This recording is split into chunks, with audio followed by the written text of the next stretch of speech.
de la joie. C'est beau de conclure un discours en parlant de la joie en politique. Et vous savez, ce qui nous touche le plus dans cette campagne avec François-Xavier, quand on vient ensemble, meeting après meeting à votre rencontre, c'est ce sentiment qui est notre meilleure récompense. Que vous avez retrouvé de l'envie, que vous avez retrouvé de l'enthousiasme, qu'on a retrouvé du plaisir, qu'on a retrouvé cette volonté qui nous unit, quelles que soient les différences qui sont entre nous, de d'abord porter les convictions et la vision commune de la France et de l'Europe qui est la nôtre. Je vous avais promis qu'on retrouverait ça. Je vous avais promis que notre reconstruction nous amènerait là. Et ce qui est sans doute l'acquis le plus fort pour nous de cette campagne européenne, c'est d'avoir réussi à retrouver d'abord cette fierté de nos valeurs, des convictions de la droite et du centre, et de l'avoir fait en se rassemblant et en se retrouvant ensemble. Merci à tous de nous avoir ainsi et de porter cette campagne et d'aider François-Xavier dans ce moment.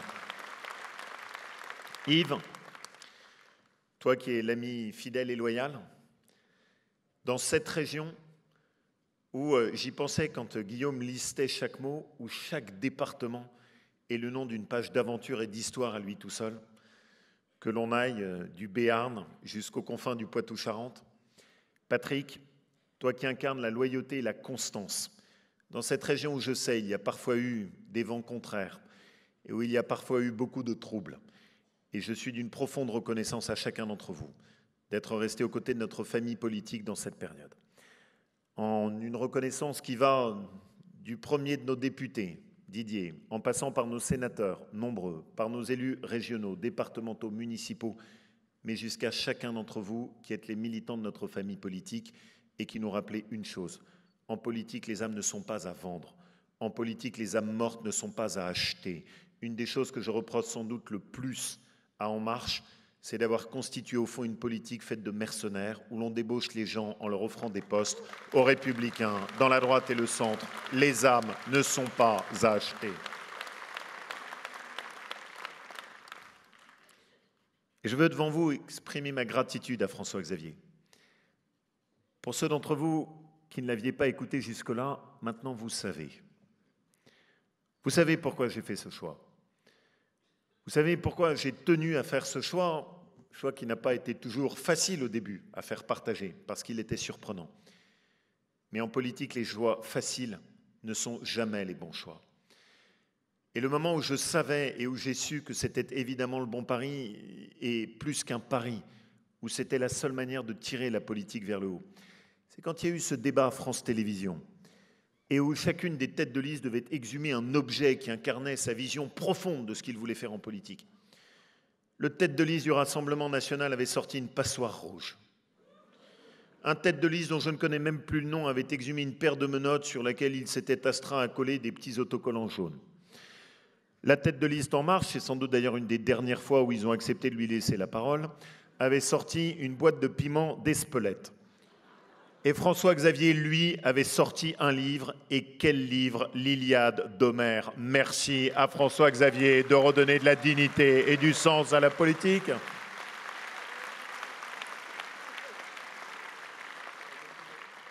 Nous le faisons ensemble, Eddy. Nous le faisons ensemble avec CPNT, nous le faisons ensemble avec Hervé Morin. Et n'oubliez jamais cela, la droite rassemble quand elle assume ses valeurs et ses idées. La droite, quand elle baisse le regard, quand elle marche à l'ombre, quand elle s'excuse, elle ne rassemble pas. Ce que nous avons fait dans cette campagne, c'est que nous avons réussi à rassembler. Il y a 2 jours, nous étions tous ensemble, avec Valérie Pécresse, avec Gérard Larcher, avec Bruno Retailleau, avec Christian Jacob, avec tous les parlementaires, et tout le monde était ensemble. Eh bien, c'est cette image que j'aime pour notre famille politique.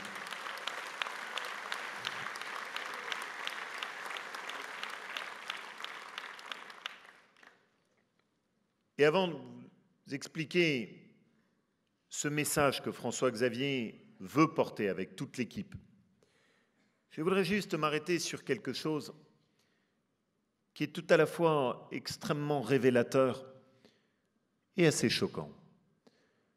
La façon dont, au fond, le président de la République, le Premier ministre, la totalité des membres de son gouvernement insultent régulièrement la France de droite. Le Premier ministre, encore très régulièrement, s'en est pris, vous l'avez dit, à la France du Trocadéro. Hier, il s'en prenait en expliquant la droite qui se paye de mots. Mais quel étrange comportement, quel étrange Premier ministre que celui-ci, qui donne tellement de leçons à tout le monde, lui qui a rejoint le président de la République en étant caché à l'arrière d'une voiture avec une couverture sur la tête conduite par M. Benalla, et malheureusement l'anecdote est véritable. Quel étrange Premier ministre et quel étrange président de la République que celui qui prédestine aux destinées de la France et qui croit qu'on peut le faire en insultant ceux qui ne partagent pas vos idées. Quel étrange président de la République que celui qui insulte régulièrement le peuple de la droite et du centre. Quel étrange Premier ministre qui dit ne pas aimer la droite Trocadéro, mais s'il n'aime pas la droite Trocadéro, c'est parce qu'il n'aime pas la droite du tout. C'est parce qu'il n'y a plus rien en lui de droite, c'est parce que tout ce qu'ils font depuis 2 ans ne correspond pas aux valeurs de la droite et du centre. Voilà ce qui gêne en réalité le Premier ministre. Parce que quand on est de droite, on a le courage de baisser la dépense publique et de réduire le nombre de fonctionnaires, pas ceux qui sont dans les services publics, mais ceux qui aboutissent à cette bureaucratie qui petit à petit est en train d'étouffer notre pays sous le poids des normes, des contraintes et de l'absurdité que dénonçait déjà Tocqueville. Quand on est de droite, on ne nie pas l'existence d'une culture française, comme l'a fait le président de la République. On ne va pas dans un pays comme l'Algérie en expliquant que la France n'aurait commis que des crimes contre l'humanité et en humiliant ainsi notre pays de l'autre côté de la Méditerranée. Quand on est de droite, on ne dit pas, comme l'a fait la tête de liste En Marche, que le voile islamique n'a pas de différence de nature avec les soi-disant fichus qu'auraient portés nos grands-mères en allant dans les églises et en ne comprenant pas ainsi la nécessité du combat que nous avions à mener. Quand on est de droite, on a du respect pour ceux qui vous ont précédés, pour ceux qui ont travaillé et qui l'ont fait souvent dans des conditions qui étaient bien plus difficiles que celles de notre génération. Quand on est de droite, on ne dit pas que les retraités sont des privilégiés, comme l'a fait le président de la République, et on ne leur prend pas 8 milliards d'euros en 2 ans. Quand on est de droite, on n'accepte pas de faire rentrer année après année plus d'immigrés alors que nos capacités d'intégration sont dépassées. Quand on est de droite, on ne met pas sur sa liste quelqu'un comme Pascal Durand, en position éligible, qui a osé dire et comparer un terroriste palestinien, Nelson Mandela, pour en faire l'éloge. Quel trouble des repères et quel trouble de la vision. Et enfin, mes amis, et dans cette région, vous le savez plus que tout le monde, quand on est de droite, sa liste n'est pas soutenue par Cohn-Bendit, Elisabeth Guigou, Ségolène Royal et quelqu'un comme Pascal Canfin. Tout ceci ressemble de plus en plus à une nouvelle majorité de gauche plurielle, beaucoup plus qu'à une liste de droite. Cette liste n'est pas de droite, cette liste ne correspond pas aux valeurs de la droite et du centre. Et je vous demande de le dire autour de vous, que tous ceux qui en France partagent les idées de la droite et du centre fassent le choix de la seule liste qui a un choix clairement pour l'Europe et qui le fait en défendant les valeurs de la droite et du centre, c'est celle des Républicains.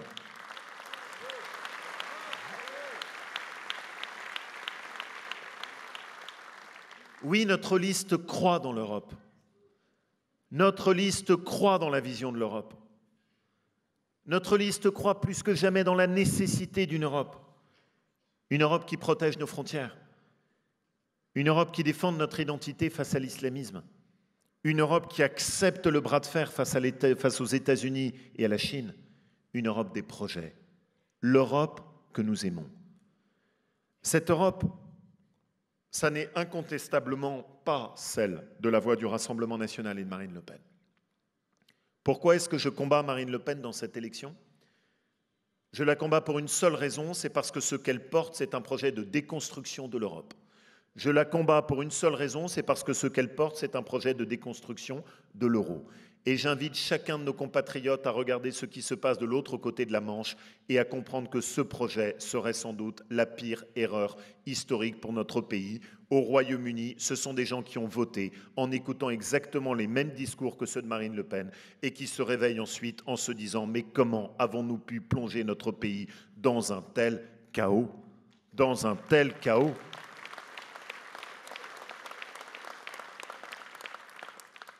Et dans cette campagne, il y a quelque chose qui est très marquant. Les extrêmes se retrouvent. Et Marine Le Pen est maintenant soutenue par toute une partie des élus qui viennent de l'extrême gauche et de Mélenchon et de la France insoumise. Et cela nous rappelle une seule chose, mais que nous ne devons jamais oublier, Marine Le Pen n'est pas de droite, Marine Le Pen est juste des extrêmes, de tous les extrêmes. C'est la seule chose qui la caractérise. Elle est l'incarnation de cette volonté de rassembler l'extrême droite et l'extrême gauche. Il n'y a rien pour nous qui corresponde aux chemins qui peuvent être les nôtres. Mais cette voie n'est pas non plus celle d'Emmanuel Macron. Emmanuel Macron propose toujours plus de l'Europe qui n'a pas marché. L'Europe de la technocratie, l'Europe de l'élargissement, l'Europe multiculturelle, l'Europe qui ne comprend pas qu'il faut retrouver des projets et non des normes, l'Europe qui s'épuise dans l'élargissement. Et surtout, lui qui se prétendait être un grand Européen, comment a-t-il pu ainsi isoler la France? Jamais sans doute, depuis la Seconde Guerre mondiale, la relation franco-allemande n'a été aussi abîmée. Jamais depuis la Seconde Guerre mondiale, une chancelière allemande n'a utilisé des termes aussi durs pour décrire la réalité de la capacité de travail qu'elle avait avec un président de la République qu'elle ne comprenait pas et avec lequel elle n'arrivait pas à avancer. Quand Angela Merkel dit qu'elle a des relations conflictuelles avec notre président de la République, jamais ça n'est arrivé dans l'histoire des relations franco-allemandes. De Gaulle et Adenauer n'auraient jamais utilisé ce terme. Giscard d'Estaing et Schmitt, cela ne leur venait même pas à la tête. François Mitterrand et Helmut Kohl avaient conscience de leurs responsabilités, eux qui étaient pourtant si différents, et ils avaient pu travailler ensemble. Chirac et Schröder ont œuvré ensemble. Nicolas Sarkozy et Angela Merkel ont travaillé en confiance. François Hollande et Angela Merkel ont travaillé en confiance. C'est la première fois qu'un président de la République abîme à ce point et l'Europe et la relation franco-allemande. Et pourquoi c'est grave ? Pas parce que nous devons être tout le temps d'accord avec l'Allemagne, mais parce que si la France et l'Allemagne ne se mettent pas d'accord, rien ne peut avancer en Europe, rien. Il se prétend européen, mais dans quel état va-t-il laisser l'Europe?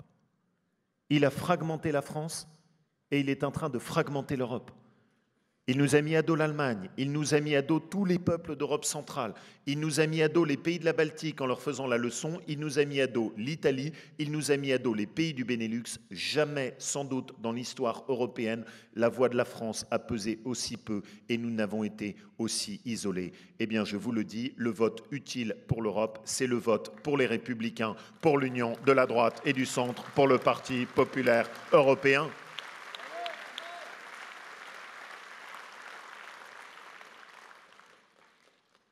L'Europe.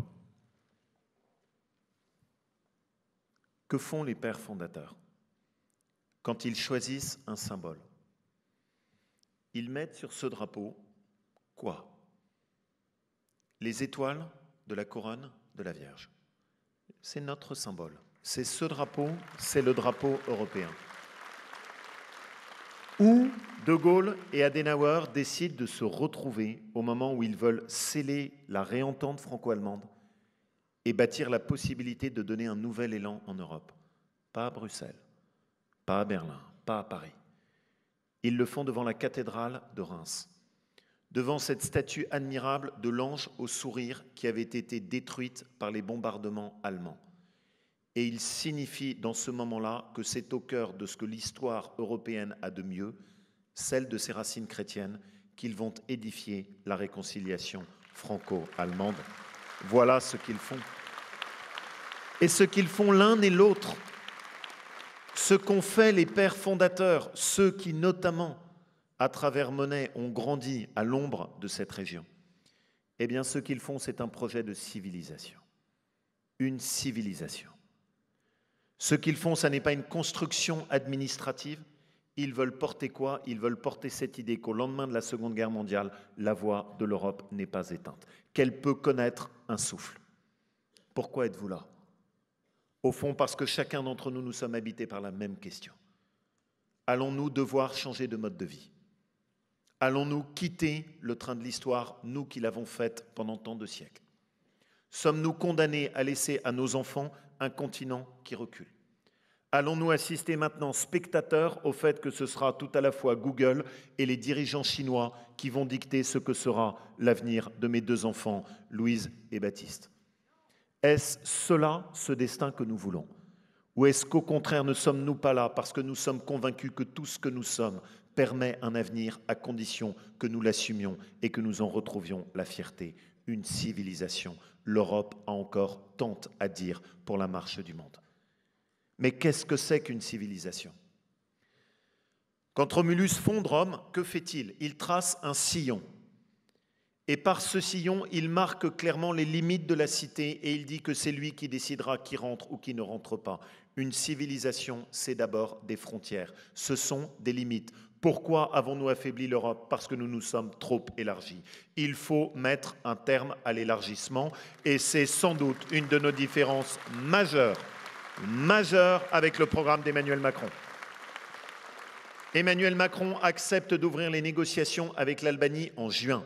Il a expliqué que la Roumanie et la Bulgarie devaient rentrer le plus vite possible dans l'espace Schengen et il a dit à Trieste que tous les pays des Balkans avaient et devaient rentrer dans l'Union européenne rapidement.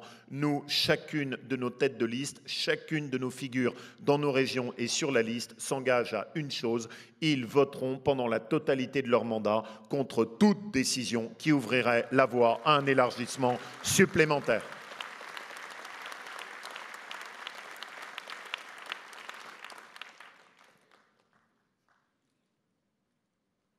Avoir des frontières et les connaître, cela suppose ensuite, bien sûr, de savoir les défendre.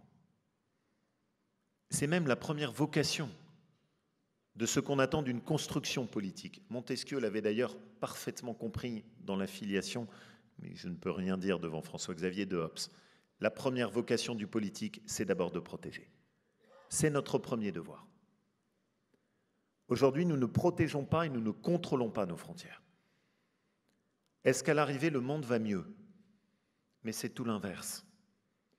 Comment ne pas comprendre, au contraire, que tous ces drames humains dans la Méditerranée auxquels personne ne peut rester insensible sont nourris par ces faux espoirs que nous faisons lever, où nous donnons le sentiment que l'avenir de l'Afrique peut être en Europe, où nous donnons le sentiment à toute cette jeunesse africaine que, au mépris des pires dangers, en faisant le choix du déracinement, en étant parfois instrumentalisés par les passeurs, ils trouveront de l'autre côté de la Méditerranée un Eldorado qui n'existe pas parce que nos capacités d'intégration ne le permettent plus. La vraie générosité n'est pas celle-là. La vraie générosité, c'est celle qui consiste à dire l'avenir de la jeunesse africaine doit être en Afrique. L'Europe doit s'engager pour aider les pays africains à se développer, pour faire en sorte que les capacités d'enseignement se développent en Afrique, pour faire en sorte que le continent africain connaisse un nouveau dynamisme. Ça, c'est notre responsabilité et c'est celle-ci qu'il faut assumer. Et quand je vois à l'inverse ces cars qui franchissent maintenant les Pyrénées et qui arrivent à Biarritz, qui arrivent le long de la côte basque, avec ces visages hagards qui savent parfois même pas où ils sont, cela, ça n'est pas la vraie générosité. C'est pour cette raison que nous voulons protéger nos frontières. Il faut les protéger grâce à l'Europe, en Espagne, en Italie, en Grèce, ce que Marine Le Pen n'a absolument pas compris. Et il faut également qu'il puisse y avoir, en plus de cette protection européenne, une protection nationale. Et que la France ait la possibilité de choisir qui rentre ou qui ne rentre pas chez elle. Parce que ce n'est pas parce que l'Espagne a décidé de faire des afflux d'immigration et de faire des afflux de régularisation qu'ensuite ces décisions doivent s'imposer à la France. Nous militons pour qu'il y ait une double protection de nos frontières, une protection européenne et une protection nationale contre l'immigration irrégulière. Nous sommes la seule liste à faire cette proposition.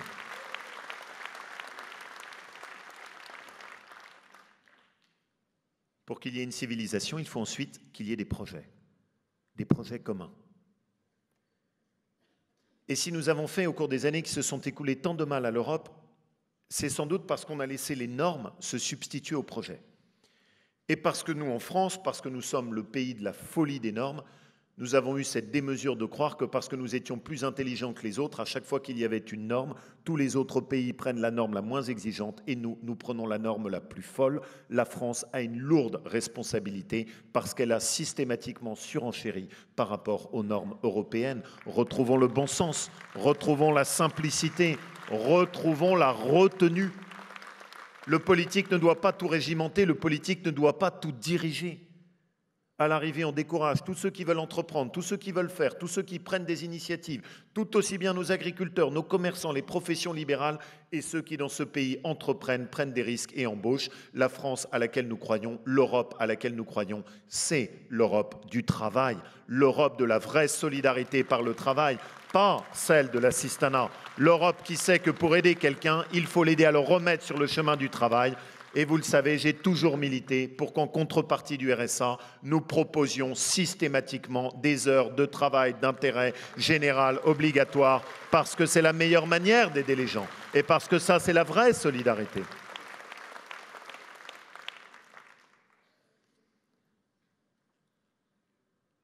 Cette Europe-là ne peut pas être uniquement l'Europe du consommateur.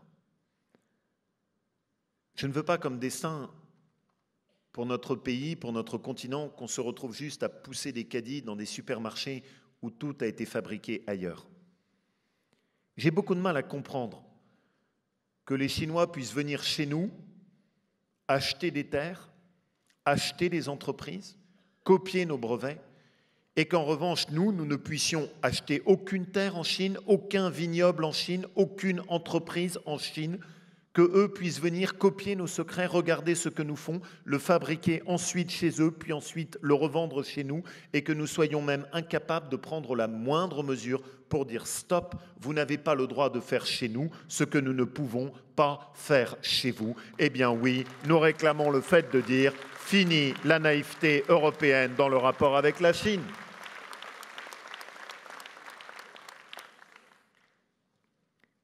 Et cette Europe-là ne peut pas être l'Europe où tout est à acheter. La dignité humaine n'est pas à vendre. La dignité de l'homme, la dignité de la femme n'est pas à acheter. Il y a des limites que l'on doit poser face au progrès de la science. Cela s'appelle l'éthique, cela s'appelle la morale, cela s'appelle cette conviction qui est si proprement européenne, consistant à dire que tout n'est pas possible, que l'homme ne peut pas devenir un dieu, qu'il ne peut pas tout choisir, que tout ne peut pas être génétiquement modifié, que tout ne peut pas être trafiqué, qu'il y a aussi un respect que nous devons avoir par rapport à ce qui nous a été transmis, que dans cette époque où l'on parle tant de développement durable, l'homme aussi est une espèce humaine dont il faut respecter les règles et le mode de reproduction et le mode de transmission. Tout ne peut pas être altéré, tout ne peut pas être changé. Et je respecte toutes les opinions, mais je ne veux pas qu'elles soient faites en étant cachées. La tête de liste En Marche a très clairement dit qu'elle était favorable à la gestation pour autrui, c'est-à-dire aux mères porteuses, c'est-à-dire au fait de louer le ventre d'une femme pour que l'on puisse enfanter un enfant et qu'à sa naissance, cet enfant soit confié à quelqu'un d'autre. Ça n'est pas conforme à ce qu'est notre vision, ça n'est pas conforme à ce que nous voulons pour l'avenir de notre civilisation européenne. Nous nous battrons pour faire en sorte que ce ne soit pas ces voix-là qui se fassent entendre au Parlement européen. Nous nous battrons pour faire inscrire dans nos traités la protection de la dignité humaine et le refus de la marchandisation du corps humain. Et une civilisation, enfin, c'est ce qu'il y a de plus précieux, de plus fragile, c'est l'âme. C'est ce petit bout de culture, d'histoire, qui hante chacune de nos mémoires, que nous en soyons d'ailleurs conscients ou non. Cette civilisation, elle est mortelle. Cette civilisation, elle est fragile. Cette civilisation, aujourd'hui, certains veulent l'abattre. Comment ne pas comprendre que les terroristes islamistes, parfois même ceux qui sont nés sur le sol français, sur le sol européen, ceux auxquels l'Europe et la France ont tout donné avec une immense générosité et qui ont tourné leurs armes et leur haine contre nous, comment ne pas comprendre que ce qu'ils veulent détruire, c'est tout ce qu'incarne tout à la fois la France et l'Europe? Comment peut-on faire preuve d'une telle naïveté? Au moment du XXe siècle, quand la République instaure la laïcité, elle demande à l'Église catholique de faire des efforts pour respecter les règles de la laïcité et faire en sorte que nous puissions vivre en commun. Et l'Église catholique accepte d'adapter son mode de fonctionnement pour faire en sorte que la République puisse se construire sur le respect de chacune des consciences. Et c'est les règles de la laïcité. Et aujourd'hui, nous acceptons silencieusement que ces mêmes règles de la laïcité, auxquelles toute une partie des Français au début du XXe siècle avaient accepté de se soumettre, soient aujourd'hui détournées, utilisées par la propagande islamiste pour retourner contre la France sa propre identité et ses propres armes. Et nous ne réagissons pas. Et dans le programme d'En Marche, le mot islamisme n'est même pas verbalisé. Eh bien, nous avons le courage et la simplicité de le dire. Un des plus grands combats qui attend l'Europe demain, c'est le combat contre l'islamisme, parce que c'est en partie de ce combat dans lequel se jouera l'avenir de notre identité et de notre continent. Et nous le disons avec la plus grande clarté, il faut qu'il y ait un pacte européen contre l'islamisme. Ce pacte européen contre l'islamisme doit amener à fermer toutes les mosquées salafistes qui sont en Europe, parce que ces mosquées font un travail pour propager la haine et le refus de l'autre. Ce pacte européen contre l'islamisme doit permettre de dire que quand un imam prêche la haine chaque vendredi, il ne doit pas rester en Europe et il doit être reconduit à l'extérieur de nos frontières parce qu'il a trahi ce qu'était l'esprit de l'Europe et de notre civilisation.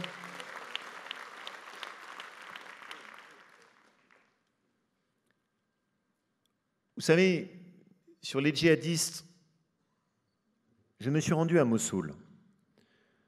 Ma région a un programme de soutien des minorités chrétiennes qui sont en Irak et en Syrie. J'ai vu ce qu'était le travail de destruction des djihadistes. J'ai vu leur barbarie dans les yeux de ces femmes yézidis qui ont été réduites en esclavage sexuel. J'ai vu le reflet de la barbarie des djihadistes dans les yeux de ce père de famille croisé au milieu des ruines de Mossoul, qui avait perdu tous ses enfants, une famille de 7 enfants massacrés par les djihadistes parce qu'ils ne partageaient pas leur religion. J'ai vu le reflet de cette barbarie à l'ombre de ce building où ils faisaient monter leurs victimes avec un sac sur la tête pour les précipiter du haut et pour qu'ils agonisent au pied de ce building. Ces djihadistes sont des barbares. Et le gouvernement et le président de la République a accepté de faire revenir 200 djihadistes sur le sol français. Nous demandons une chose, qui est pourtant simple.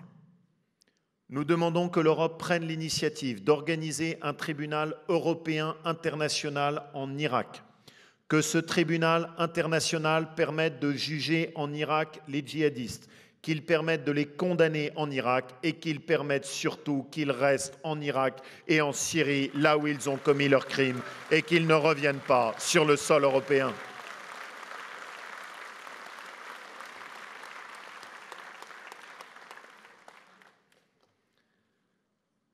Mais François-Xavier a posé la bonne question. Il a posé la vraie question. Comment en est-on arrivé là ? Ici, vous le savez, et je suis sûr que dans cette salle, bien des personnes pourraient en témoigner. L'histoire de la France et de la République a longtemps été une extraordinaire histoire d'intégration. Je suis sûr qu'ici, bien des figures pourraient se lever et témoigner de ce qu'est leur propre parcours familial. Des familles qui étaient venues au moment de la guerre civile, en franchissant les Pyrénées. Des familles venues du Portugal pour travailler.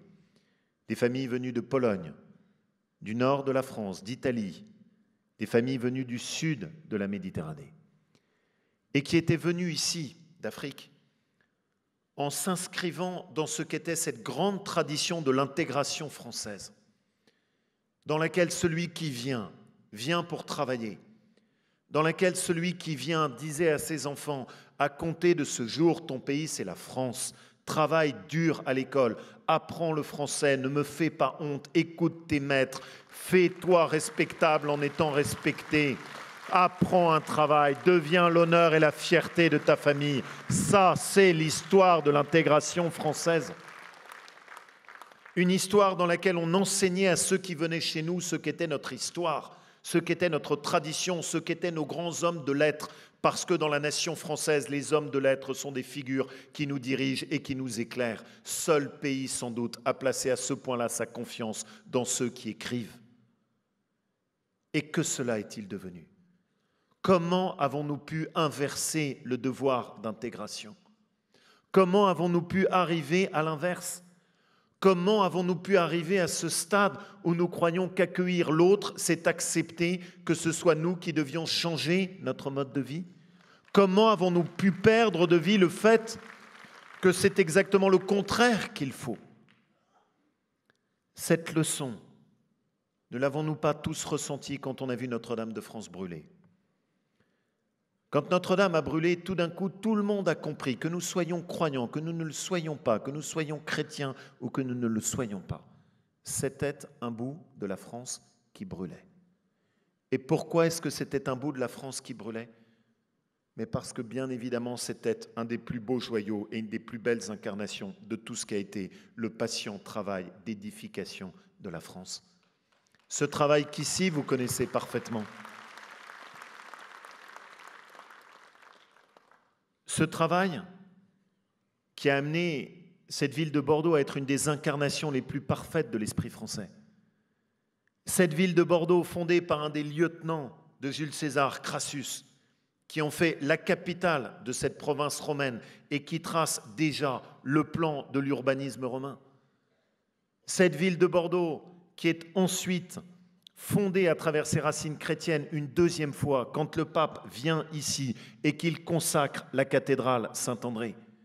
Cette ville de Bordeaux qui ensuite a été l'incarnation de cet extraordinaire esprit tout à la fois des Renaissances et des Lumières qui amène la France à faire confiance sans renier ses racines chrétiennes dans l'esprit du progrès et dans l'esprit de la science et à devenir ainsi une des villes éclairées de notre pays. Cette ville qui peut s'enorgueillir quand on parle d'un maire, de dire ici Michel de Montaigne était un maire. Cette ville qui peut s'enorgueillir d'avoir vu ces deux grands esprits français, Montaigne et Montesquieu, qui dialoguaient de part et d'autre de la Renaissance et de l'esprit des Lumières.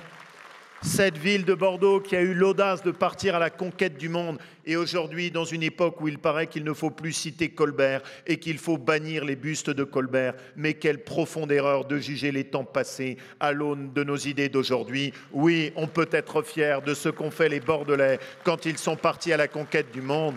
Oui, ils ont à l'époque fait preuve d'audace et ils ont construit les bases de ce qu'était le rayonnement de Bordeaux et une partie de la fierté française. Que des erreurs aient été commises, bien sûr, mais qu'il faille ensuite donner cette image terrible où la France ne cesse de s'excuser de son histoire au lieu d'en transmettre la fierté et la reconnaissance aux générations d'aujourd'hui. Quelle profonde erreur! Soyez fiers de Bordeaux.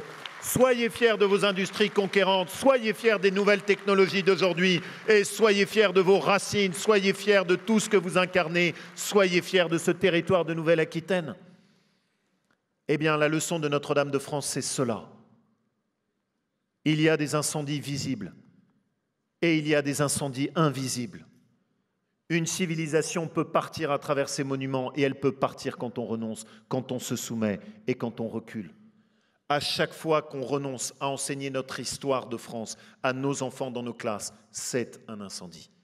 À chaque fois que l'on accepte que dans un quartier, une femme ne puisse plus choisir son destin professionnel ou la façon dont elle veut se vêtir, c'est un incendie.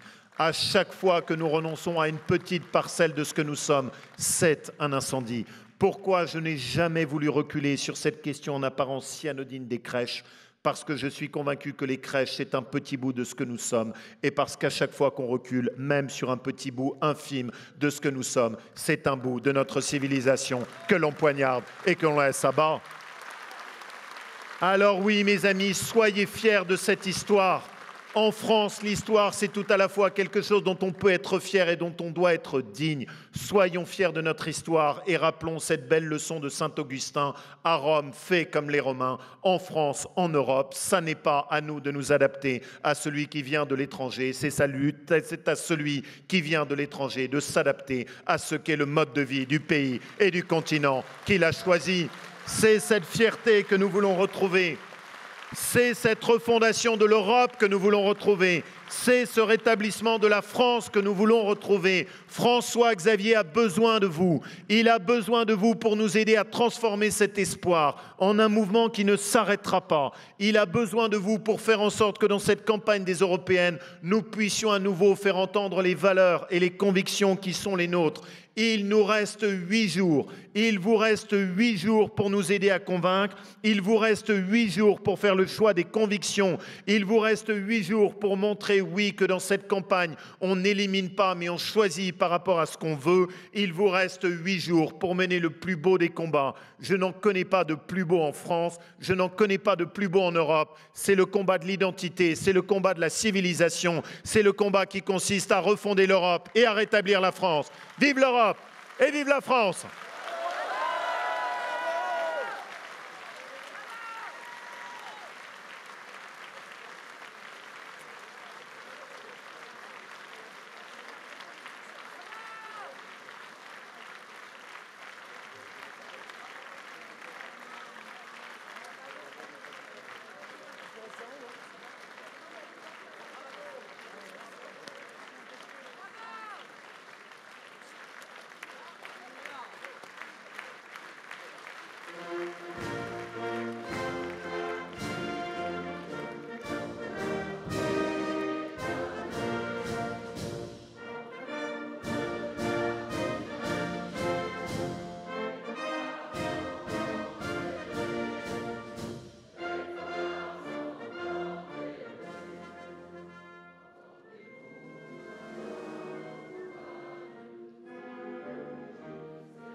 Elle est juste là.